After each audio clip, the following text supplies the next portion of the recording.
Assalamualaikum warahmatullahi wabarakatuh. Perkenalkan, nama saya Cindy Salsabila dari kelompok 2.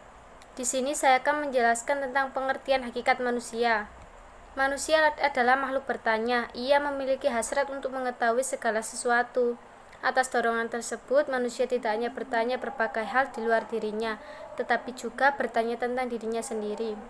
Dalam kehidupannya nyata, manusia menunjukkan keragaman dalam berbagai hal, baik tampilan fisiknya maupun kebiasaannya.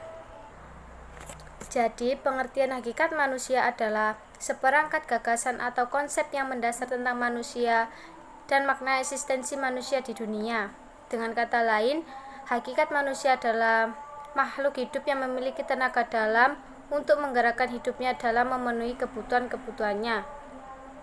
Individu yang memiliki sikap rasional yang bertanggung jawab atas tingkah laku intelektual dan sosial, mampu mengarahkan dirinya ke tujuan positif, serta mampu mengarahkan dan mengontrol dirinya dan dapat menentukan nasibnya.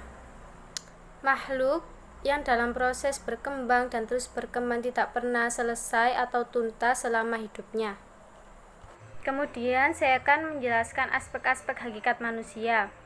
Yang pertama, manusia sebagai makhluk Tuhan. Manusia merasakan dirinya begitu kecil di hadapan Tuhannya yang maha besar dan tinggi. Manusia menunjukkan keterbatasan dan ketidakberdayaannya di hadapan Tuhannya yang maha kuasa dan perkasa. Manusia tidak mengetahui, sedangkan Tuhan mengetahui segala sesuatu. Manusia bersifat fana, sedangkan Tuhan bersifat abadi. Manusia merasakan kasih sayang Tuhannya, namun manusia juga dapat merasakan betapa pedihnya siksanya. Semua melahirkan rasa cemas dan takut pada diri manusia terhadap Tuhannya. Karena dibalik itu semua, manusia memiliki rasa kagum, rasa hormat dan segan terhadap Tuhannya yang begitu suci dan luhur. Semua itu menggugah manusia untuk senantiasa bersujud dan berdoa kepada Tuhannya. Selain itu, akan menyadarkan manusia akan kasih sayang Tuhannya terhadap manusia. Dengan demikian, adanya harapan yang mengimplikasikan kesiapan dalam mengambil tindakan dalam hidupnya. Perkenalkan, nama saya Evina Alfianti. Di sini saya akan menjelaskan mengenai idealisme. Idealisme merupakan pandangan yang sangat bertolak belakang dengan materialisme. Menurut Plato, seorang filsuf yang hidup pada masa perkembangan Yunani kuno dan Barat, mengatakan bahwa eksistensi diri manusia berada pada jiwanya. Secara umum, pandangan ini lebih menekankan pada ide, bukan pada materi ataupun fisiknya. Jadi, jiwa sangat mempengaruhi badan, dan jiwa sangat mempengaruhi segala aspek kegiatan manusia. Kemudian yang terakhir adalah dualisme. Menurut C. Alvin Pearson, mengemukakan pendapatnya mengenai pandangan ini bahwa eksistensi diri pada manusia terdiri dari dua substansi, yakni jiwa dan badan. Keduanya memang tidak saling mempengaruhi, namun memiliki hubungan secara paralel.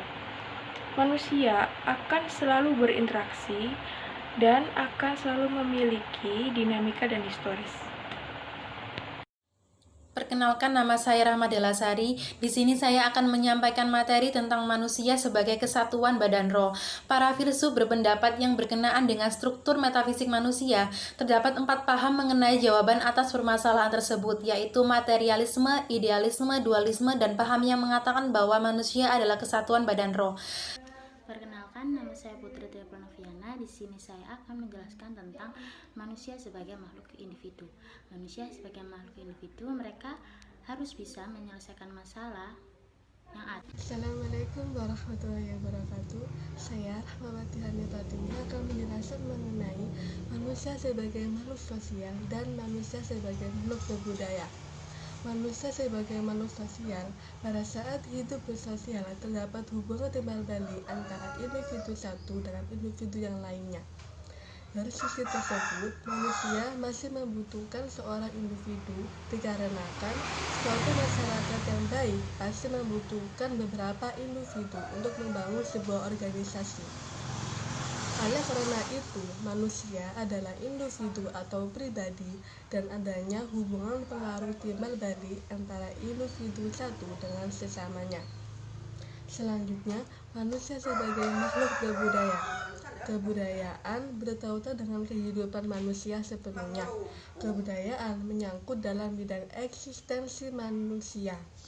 Menurut C. E. Van Brussen 1997, manusia tidak terlepas dari kebudayaan. Bahkan manusia itu baru menjadi manusia karena bersama kebudayaannya. Kebudayaan memiliki fungsi positif bagi eksistensi manusia. Namun, apabila manusia kurang bijaksana dalam mengembangkannya, kebudayaan tersebut menimbulkan kekuatan-kekuatan yang mengancam manusia.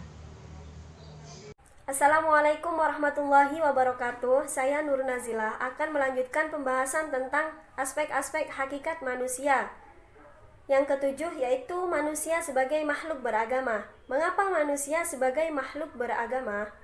Aspek keberagamaan manusia merupakan salah satu karakteristik eksistensi manusia yang terungkap dalam bentuk pengakuan dan keyakinan akan kebenaran suatu agama yang nantinya akan diwujudkan dalam bentuk perilaku dan sikap. Agama memberikan penjelasan bahwasannya manusia adalah memiliki potensi untuk berakhlak baik maupun buruk. Manusia hidup beragama memiliki tujuan bahwasannya agama menyangkut masalah-masalah yang mutlak, sehingga nantinya dalam pelaksanaan keberagamaan akan tampak dari suatu agama yang dianut oleh masing-masing setiap individu. Dalam keberagamaan ini, manusia dalam hidupnya akan menjadi bermakna apabila memiliki suatu dengan adanya prinsip suatu tujuan dari manusia, diantaranya yaitu manusia adalah makhluk utama, manusia adalah makhluk yang sadar, manusia adalah makhluk yang sadar diri, manusia adalah makhluk bebas. Sekian dari saya, terima kasih. Akan dilanjutkan pembahasan selanjutnya. Wassalamualaikum warahmatullahi wabarakatuh. Perkenalkan, nama saya Febria Wulansari. Saya akan menjelaskan tentang asas-asas kemungkinan pendidikan. 1. Asas potensialitas. Untuk menjadi manusia memerlukan suatu sebab, yaitu pendidikan. Contohnya, dalam aspek kesusilaan, manusia diharapkan mampu berperilaku sesuai dengan norma-norma moral dan nilai-nilai moral yang diakui masyarakat. 2. Asas dinamika. Manusia selalu menginginkan dan mengejar segala hal yang lebih dari apa yang telah ada atau yang telah dicapai. Perkenalkan, nama saya Winda Kartikasari.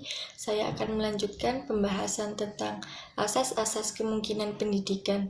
Yang ketiga, asas individualitas.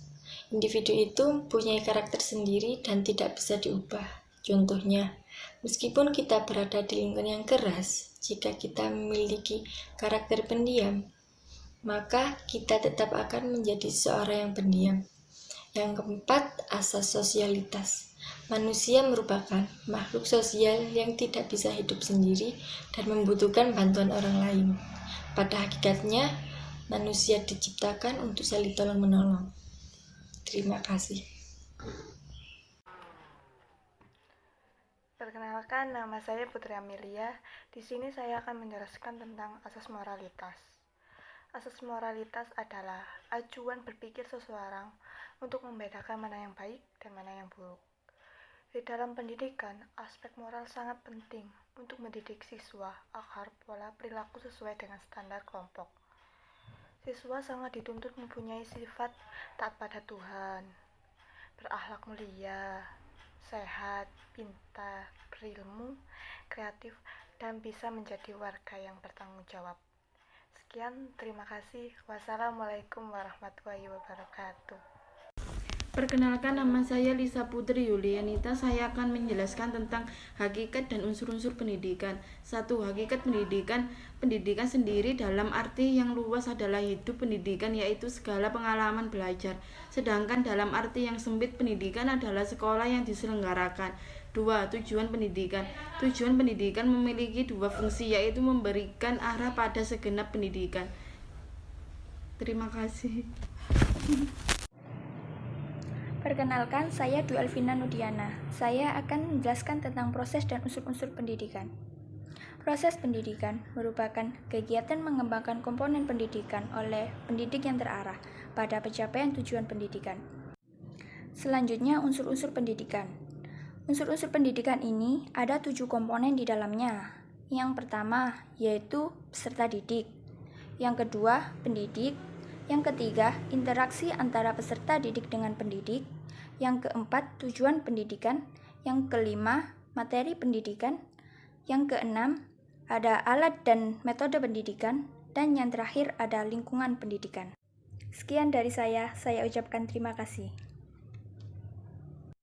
Assalamualaikum warahmatullahi wabarakatuh. Saya Febriana Konitatila. Di sini saya akan menjelaskan tentang asas-asas keharusan atau perlunya pendidikan bagi manusia. 1.